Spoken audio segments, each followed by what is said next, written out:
Today we're going to work on the Bastard Junior some more. It is definitely one of those rigs that I love driving, and that means that it needs constant work, or at least I want to constantly work on it. And today I think the wiring needs to be cleaned up. So I've got some little zip ties. We'll take it apart, put it back together, and that'll be. So we need to pull our tools out first. Which tools do I need? I'm not sure. Depends on what I end up taking apart. So, boy, I need to organize this drawer a little bit. Maybe I should 3D print a little something. There's a 2.5, R2. We will need a 1.5. And that's probably good. So this hood is just a piece of plastic that I cut out. Instead of using the stock Lexan piece, which I have a couple around here that are unpainted. I don't know what happened to the old orange hood. I think the paint was flaking a whole bunch. Maybe I just lost it over the years. But I cut this out of styrene, actually. And I've always wanted to do like a 3D printed version of it, but haven't quite gotten to it. And also for this plate that holds our battery up front, that'd be really nice to have a 3D printed version as well. Something that would kind of hide everything. So maybe I will get into that. But in the meantime, we'll just clean up the wiring today. Yeah, see the wires, they end up rubbing on the drive shafts. This is just such a tight rig that everything just, you know, it gets problems if we don't address things. So I also don't like where this radio is sitting. It's just kind of like zip tied to, it's just zip tied there. It's just sitting there. That's not cool. That doesn't look good. The battery's in a good place though, it hides. I ended up having to zip tie it as well because we had this one little piece that broke off, a little piece of styrene that was keeping the motor from rubbing on the battery. And yeah, that broke off, so I just had to zip tie it. Doesn't look good, but it works. What was that? Oh, we had a rig fall. I got my big SCX6 down there, which by the way, I am enjoying more now that I have a nice crawler course outside for it. Maybe we'll go crawl that later. So, how am I gonna clean this up? It's tough to get my fingers in there, but maybe if I pull everything forwards, we'll get some room. We also have all this hiding over here. I just don't like the way that this radio sits. Maybe I'll just cut it off. And then we can reposition it later. Perfect. All right, so if I had my way, everything would be nice and tight. Maybe I'll take the battery out. Have to cut the battery out this time. It'll be all right for now. I've got more zip ties. I've actually been charging the battery inside the rig, which is really bad practice.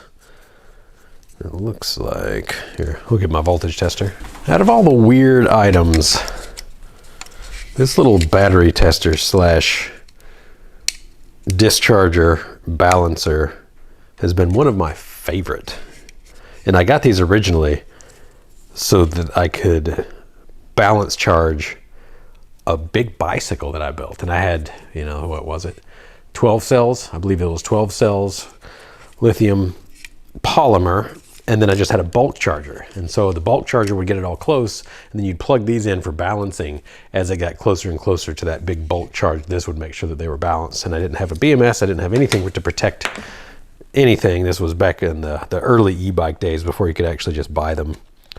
So getting the batteries, you could just buy them on eBay, which y'all probably saw the video where I tried to buy an e-bike battery on eBay and ended up getting not what I paid for, I guess.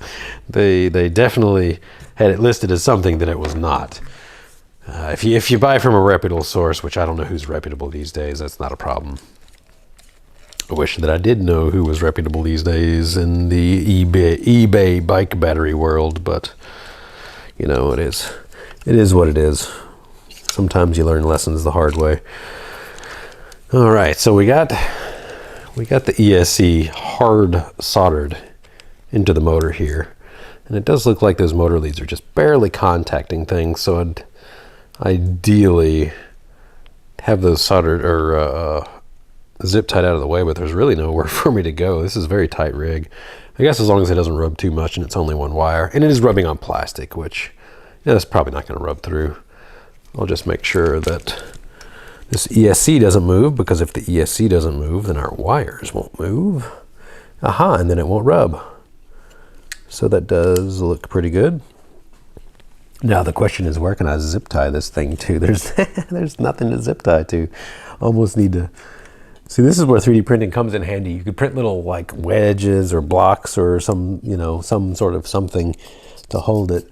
See, we also have a styrene side cover over here, which is affixed with very, very tiny screws, which I don't think that I have a Phillips over here. It's like a number 1 or a number 0. Very tiny Phillips. Yeah, these rigs can be problematic when it comes to finalizing and tidying it up if you don't really have a plan before you start. So, you know, I guess I could use some double-sided tape, but then if I need to get it out, that's also going to be very problematic. You know what? I'm gonna grab a screwdriver. We get to see, is it a number 1 or a number 0? Number 1, it seems to work. Number 0, not a good fit. It's a number 1. These are the tiniest little screws, little Phillips.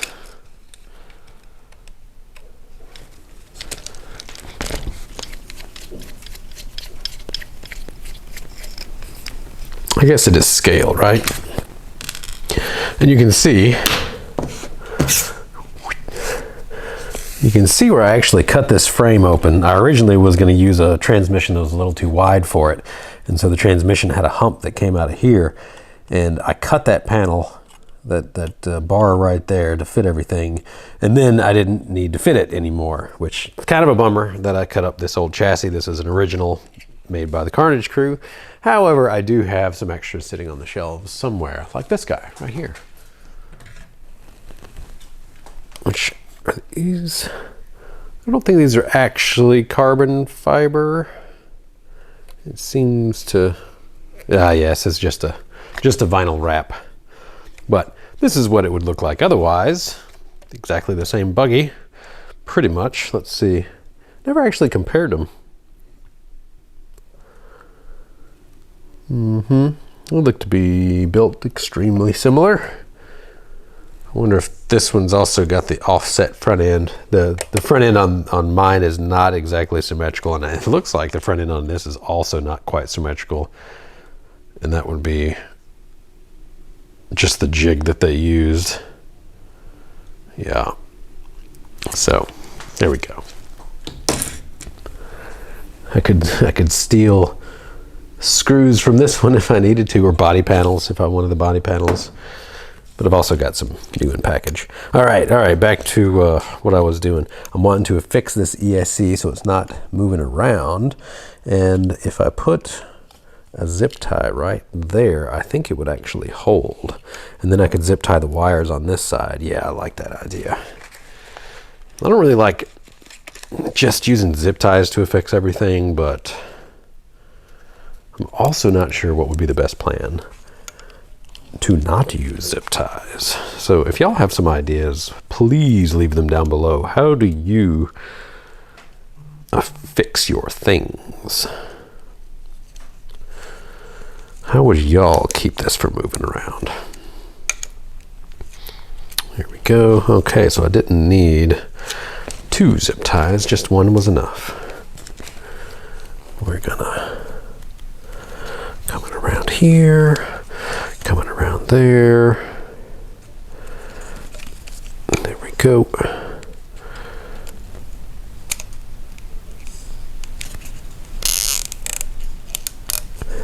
Now that shouldn't interfere with the panel too much.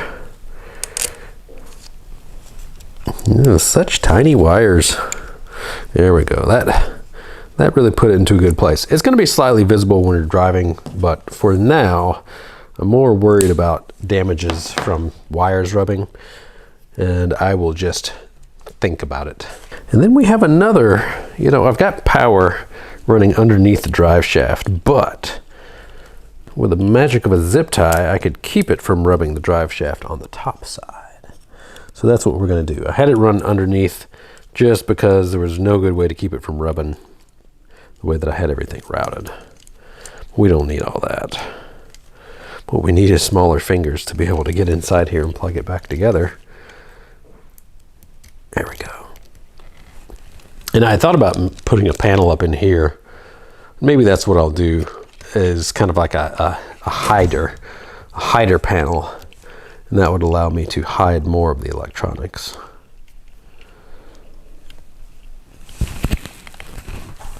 Yeah, I do like this though.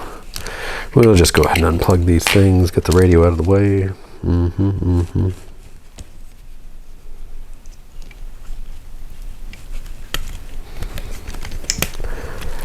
So this video should be a lesson on how long that it sometimes takes to build a rig.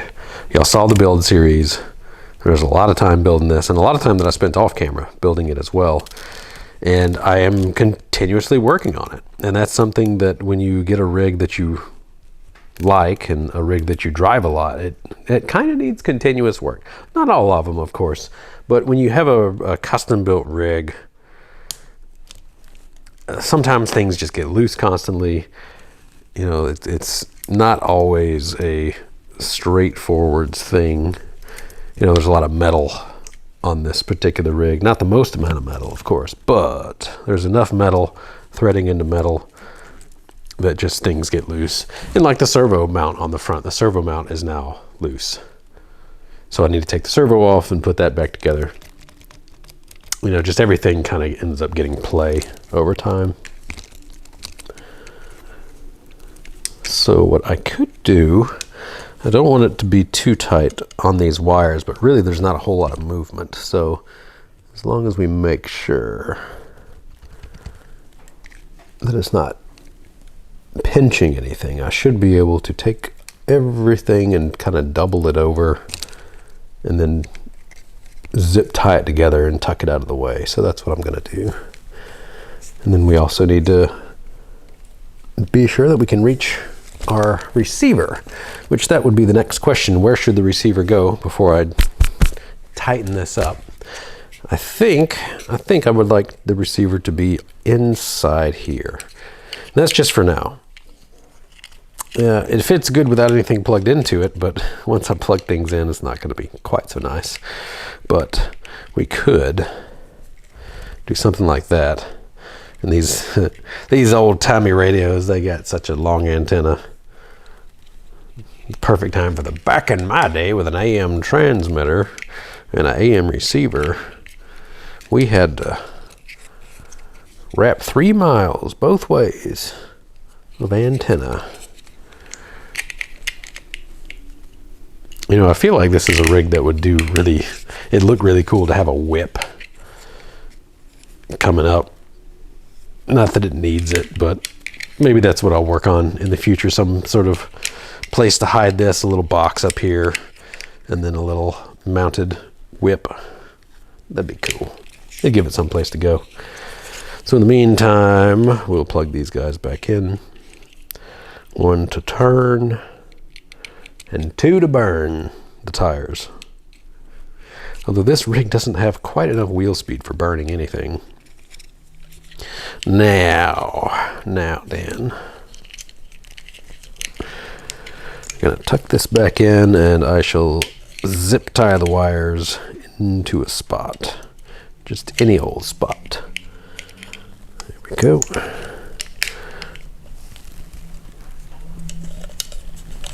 And I suppose this antenna can just go right out this ways.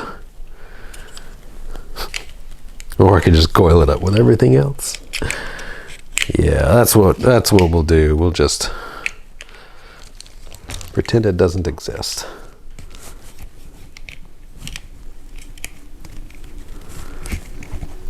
All right. And here's all of our excess wires, so we can kind of pull that together. I'm going to zip tie these as a bundle and then hopefully be able to stick them back into the rig. And by the end of this, we'll at least have cleaned up our wires, but I'm still not super happy with the management. I just want to be able to drive this thing this next weekend. We've got some KC boys coming into town evidently, and that'd be cool. Go meet them and just crawl around a little bit. Capin's always a good spot. So, yeah, I'm gonna tuck it. There we go.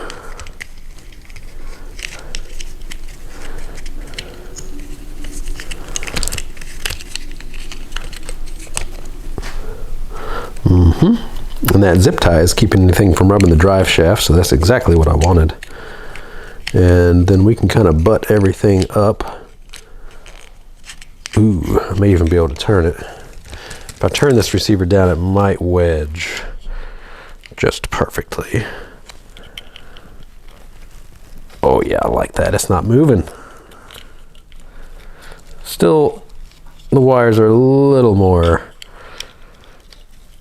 haphazard than I would like, ideally. But, like I said, we're just getting this tucked together and running for this weekend when the KC guys come into town. And I guess I could take off this body panel and zip tie it behind it too. Yeah, maybe we'll do that. That'll keep it from bouncing out. But it looks like nothing's rubbing. These wires are not perfect. I guess I could get some wire loom as well. We could hide things with wire loom. But that's still an improvement. That is still a very large improvement. But it is a lesson on really how much work can go into these little rigs. I don't want to know how many hours I've spent on this one. But when it's fun and it's a hobby, it's hard to put a price on your time. I say that with a grin because we all know what time value of money is, and you work for somebody for a certain price for your time, and so yeah, you probably know. I can see that I put some sort of duct tape on the back of this. Don't know why. Did I do it on the roof? Yep, sure did. Maybe that kept the paint from flaking off. Who knows? Well, you can see without the body panels on, she's quite naked looking. I don't think it looks quite as good without the body panels, but you can see the structure of the rig quite well. All right, now we're gonna pull these a little tighter, shove that receiver down in there, and then zip tie it. Then I'll probably have to zip tie this servo wire down just to keep it from flopping around. That really would look better with some loom. I'm convincing myself to get some loom is what I'm doing. All right, is this gonna be big enough for the receiver? I don't think so. We'll use two. Here we go.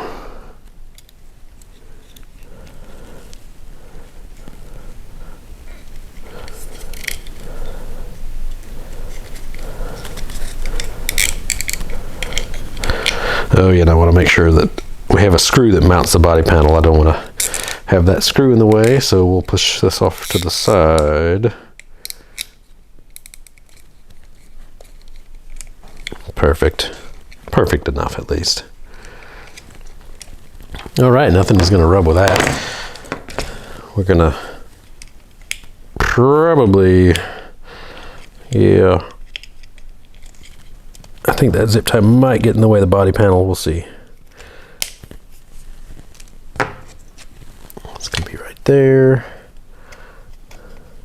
Boop. Nah, we'll put it back on. It should be good. Man, a lot of these screws they've seen some wear. I should probably get another set. Get something different before my body panels get stuck on from rubbing on the rocks. They're also far too long. They don't need to be this long.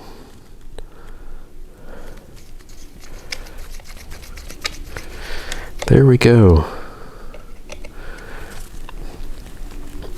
I also changed the wheels. Once again, I put those TGH heavy offset wheels back onto the rig. And this time I used the Vanquish 2.25 hubs, because as compared to the stock ones, they're sitting a lot further in. And I think it may have been the Vanquish hexes that I was using that was being slightly problematic. Yeah, that looks a lot better now. You know, we've got our power here that it'll still be kind of traveling across the top. I'll work on an interior, and maybe, you know, I could use this to my advantage to help work on an interior, having something to model with that's not completely crammed full of things. But we'll see. We shall see. All right, other body panel. Like I was saying, I put it back on 1.9s. There was a video that we have already released where I was wheeling on 2.2s, and that was fun and all, but it kind of made it too easy, in my opinion. It was just, I don't know. Maybe I'm just used to 1.9s now. All right, let's make sure I do this right. I forget which way this was. Was it that way? Does it matter? Which way? Was it like that? I think it was like that. First it was like that. Like this.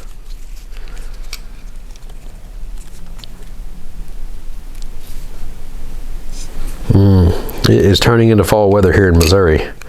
It's getting down into the low 40s at night, which is weather that I love. My favorite weather is shorts and a hoodie.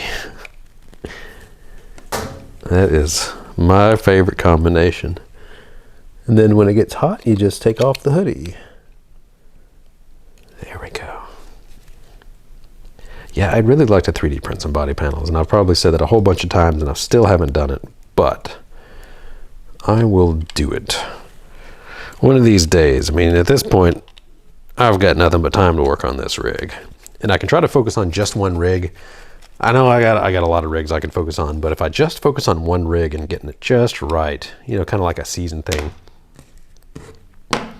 it'll happen.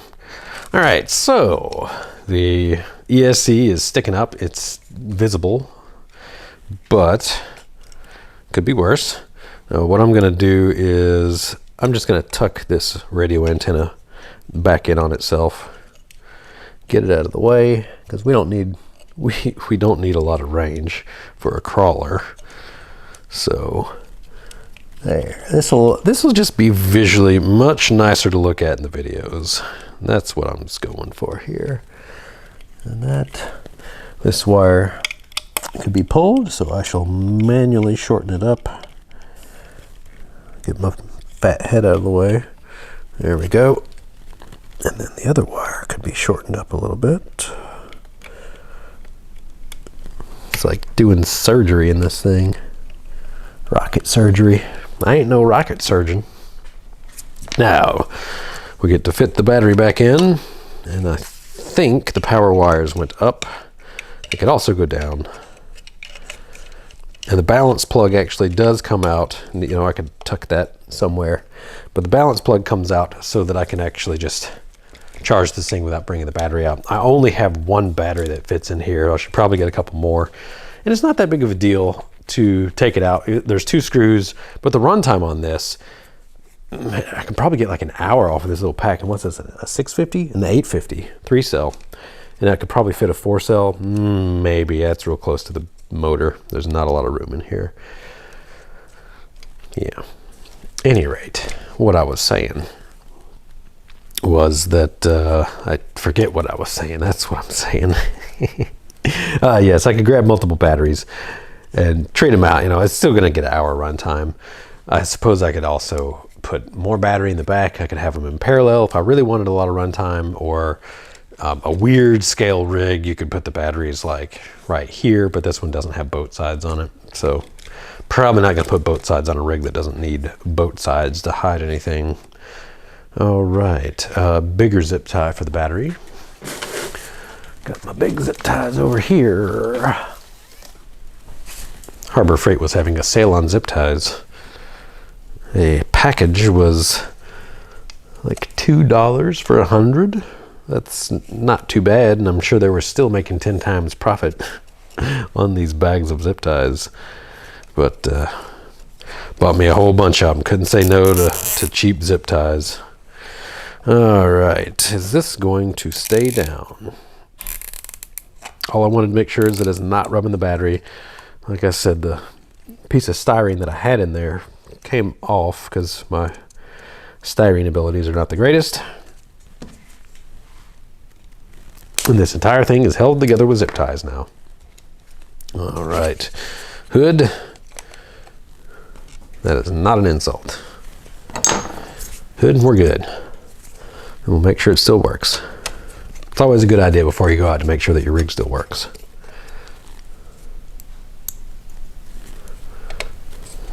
I did reprogram the ESC from the last video.